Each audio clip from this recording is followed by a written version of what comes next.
सारी मैं भी बोल देता हूँ कि मंजिलें उनको मिलती हैं जिनके सपनों में जान होती है। पंखों से कुछ नहीं होता, हौसलों से उड़ान होती है। तालियों के साथ स्वागत करिए हमारे एडवाइजर सेवा यूपी वैस श्री नरेंद्र कुमार जी।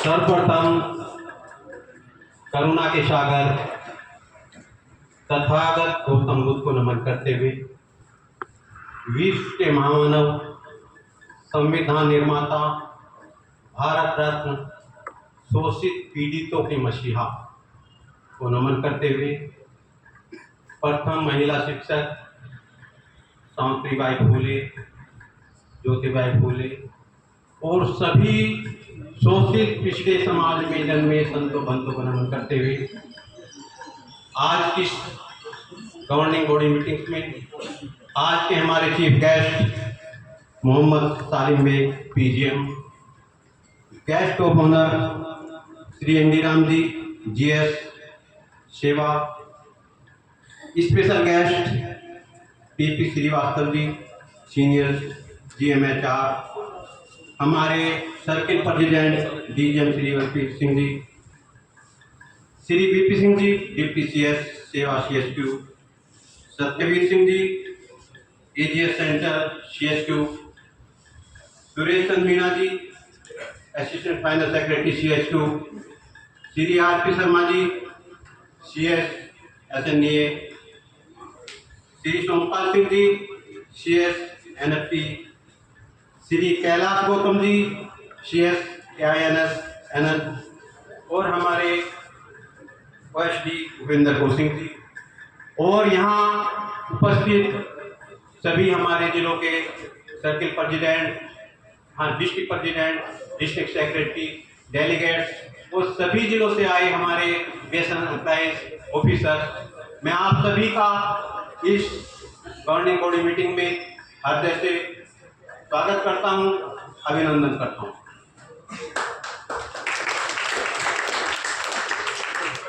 जैसा कि और हमारे सफल संचालनकर्ता विकास गौतम सर्किल सेक्रेटरी का भी मैं धन्यवाद अदा करता हूं कि उन्होंने भी मुझे मौका दिया। मैं सर्किल प्रेसिडेंट के साथ काम कर चुका हूं और ये लगातार अच्छा काम कर रहे हैं। आज का विषय जैसे बताया है डॉक्टर भीमराव अंबेडकर जी। डॉक्टर अंबेडकर जी के द्वारा ही मैं यहाँ बोल पा रहा हूँ। आप लोग यहाँ अच्छे अच्छे कपड़े पहनकर जॉब कर रहे हैं, आपके पास अपने मकान है, गाड़ियाँ हैं, हम अच्छी तरह से जी रहे हैं। लेकिन ये किसके बल पे संभव हुआ? अगर डॉक्टर अंबेडकर जी ना होते तो आपकी क्या दशा थी, आप लोगों ने पढ़ रखा होगा, आपको पता होगा। लेकिन अगर हम बाबा साहब के विचारों को अमल में नहीं ला पा रहे हैं तो ये हम सबको सोचना पड़ेगा। बाबा साहब की बदौलत ही है हमें बाबा साहब के विचारों को अपने लाइफ में इम्प्लीमेंट करना पड़ेगा। हमें हर घर में अपने बच्चों को ये बाबा साहब की जो जन्म संबंधी किताब है रखनी पड़ेगी। बाबा साहब का साहित्य आपको पढ़ाना होगा। यही जो भी हमने 133वीं जयंती मनाई है 14 अप्रैल को, सच्ची श्रद्धांजलि हमारी यही होगी। और बाबा साहब पर कोई भी ये आरोप नहीं लगा सकता कि बाबा साहब सिर्फ शोषित पीड़ितों के नेता थे या उनके मसीहा थे, उन पे कोई आरोप नहीं लगा सकता। उन्होंने पूरे देश के सभी नागरिकों के लिए काम किया है और विशेष तौर से नारी शक्ति के लिए।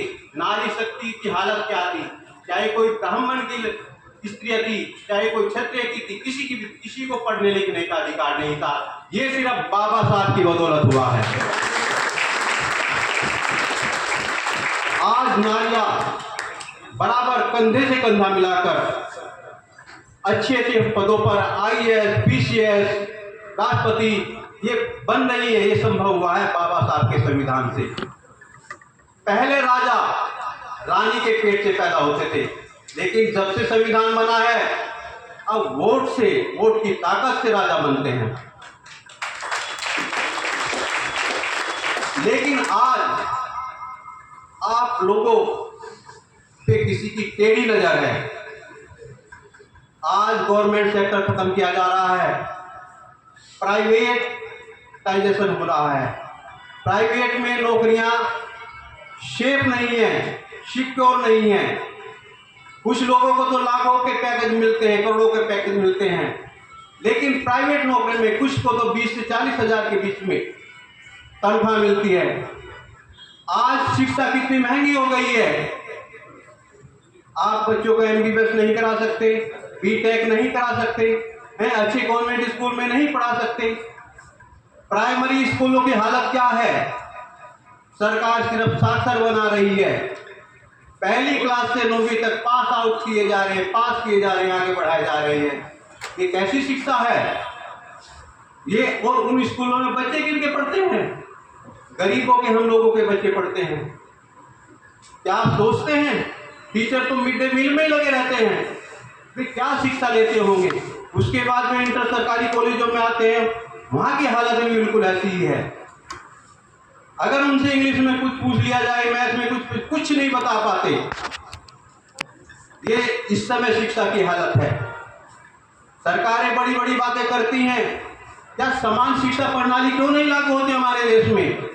गरीब का बच्चा, अमीर का बच्चा, ठीक है, सारे कॉन्वेंट स्कूल खोल दीजिए। कॉन्वेंट स्कूल हो सब बराबर पढ़े, या सारे प्राइमरी या सरकारी स्कूल हो तब उनमें पढ़े।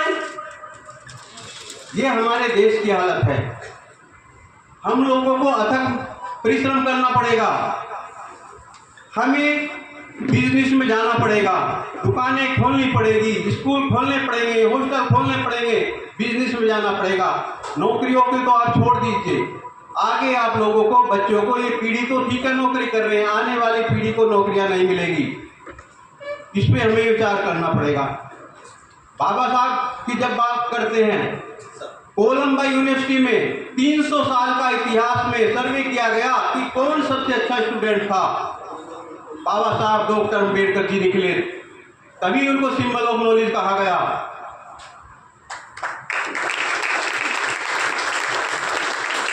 उत्तर कोरिया, तानाशाह का देश, आपने सुना होगा, उन्होंने आपके डॉक्टर अम्बेडकर जी की जयंती मनाई है।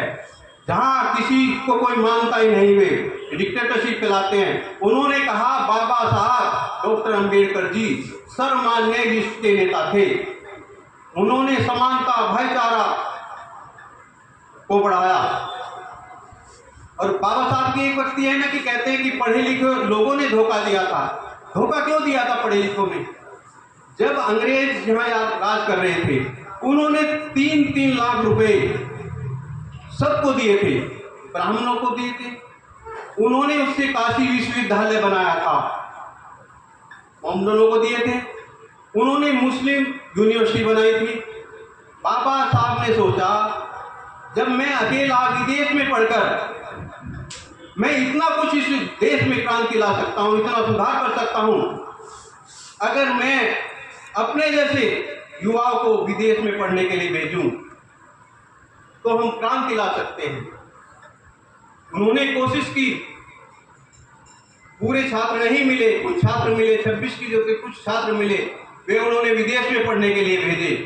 लेकिन हुआ क्या, अच्छा पढ़ लिख के कुछ तो वहीं नौकरी पाकर बस गए, कुछ यहाँ अपने भारत में आकर अपने काम धंधों में लग गए। बाबा साहब का साथ किसी ने नहीं दिया। इसीलिए बाबा साहब ने दुखी होकर कहा था कि मुझे पढ़े लिखे लोगों ने ही धोखा दिया था। बाबा साहब डायबिटीज के पेशेंट थे, अथक परिश्रम करते थे, उनके पास एशिया का सबसे बड़ा पुस्तकालय था। एक बार की बात है, जब दी गार्जियंस और न्यूयॉर्क टाइम्स के संवाददाता इंडिया में आए, उन्होंने सोचा इंडिया में मेन नेता है, महात्मा गांधी हैं, जिन्ना जी हैं, डॉक्टर अम्बेडकर जी हैं, हम इनसे मिलेंगे। तो जब वे शुरू में महात्मा गांधी जी के पास आए 9-9:30 बजे रात के, तो महात्मा गांधी जी सो गए थे, नहीं मिले। फिर वे जिन्ना जी के पास गए 10:30 बजे के करीब, वे भी सो गई। जाते जाते 12 बज गए। सोचा अम्बेडकर जी हो सकता है वे भी सो जाए। वे अम्बेडकर जी के निवास पर गए।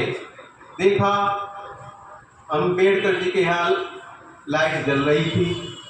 उन्होंने अंदर जाकर देखा कि अम्बेडकर जी तो जाग रहे हैं। उन्होंने बताया कि हम वहाँ गए थे गांधी जी के पास, उनके पास गए थे, वे सब सो गए थे, लेकिन डॉक्टर अम्बेडकर जी आप तो अब भी जाग रहे हैं 1 बजे भी।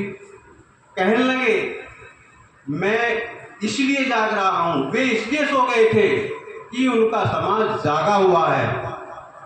मैं इसलिए जाग रहा हूँ, मेरा समाज सोया हुआ है। मैं अपने समाज को जगाने के लिए जाग रहा हूँ। ऐसे थे बाबा साहब डॉक्टर भीमराव अम्बेडकर।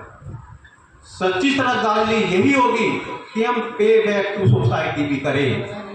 अगर हम सक्षम हैं तो क्या हम अपने समाज के ऊपर क्या हम कुछ कर रहे हैं अपनी कमाई का, ये हमें सोचना होगा। हम मुजफ्फरनगर में doctor Bhimrao Ambedkar board trust चला रहे हैं, हम उसके अध्यक्ष हैं। मुजफ्फरनगर में हर साल हम इतना बड़ा अपने SC ST जो बच्चे हैं मेधावी सम्मान समारोह ऑर्गेनाइज करते हैं। हर साल कोई भी दूसरी कास्ट इतना बड़ा नहीं करती जितना हम लोग करते हैं। हमने मुजफ्फरनगर के गांव में 18 पुस्तकालय खोले हैं और लगातार खोल रहे हैं। तो मैं आप लोगों से भी आह्वान करता हूं कि आप दुकान खोलिए, बिजनेस में जाइए। अब आगे बच्चों को तो देखो, ब्रिलियंट बच्चे हैं, वे तो कोई मार खाने वाले नहीं हैं। ब्रिलियंट बच्चों को तो जॉब मिलेगा, लेकिन आजकल लेटरल एंट्री भी हो रही है। एक्सपर्ट के नाम पर IAS PCS की भर्ती हो रही है, तो वैकेंसी तो वैसे ही कम हो जा रही है। तो हमें सोचना पड़ेगा। अब अपने BSNL की तरफ आता हूँ। हमारे ND राम जी जो 5 कार्यकाल से लगातार जनरल सेक्रेटरी हैं, उनके अंदर में ये सर्किल सभी हमारा भारत के सभी सर्किल अच्छा काम कर रहे हैं। मैं इनसे निवेदन करूंगा कि देखो हमारे SC ST एम्प्लॉइज औरों से अधिक डर के काम करते हैं। सब अपने काम में एक्सपर्ट हैं, एक्स्ट्रा काम करते हैं, BSNL को बढ़ाने के लिए काम करते हैं। इनकी जो भी ग्रेवेंसीज होंगी, ट्रांसफर पोस्टिंग होती है, इम्यूनिटी होती है, उन सब पे मैं अपने GS महोदय से अनुरोध करूंगा कि इनकी वे समस्या को तीव्रता से हल कराएं। कभी कभी प्रमोशन नहीं हो पाते, प्रमोशन को टॉप प्रायोरिटी पे लें। और जैसे कि सोमपाल जी ने बताया कि यहाँ पे सीज या महीना स्थायी तौर पर नहीं है, उनका ट्रांसफर हो गया, उसको भी हल कराएं। और इस समय प्रोजेक्ट सालिम बेग जी हैं, ये मुजफ्फरनगर में जी हम रहे हैं, इन्होंने बहुत अच्छा काम किया। मैं इनसे भी अनुरोध करूंगा कि यहाँ की जो समस्याएं हैं वे अपने स्तर की जो भी है वे सोल्व करें। सभी को जय भीम, धन्यवाद। नरेंद्र सर, ये कुछ दिखाई मेरे को दे रहे हैं कि लोग सो रहे हैं।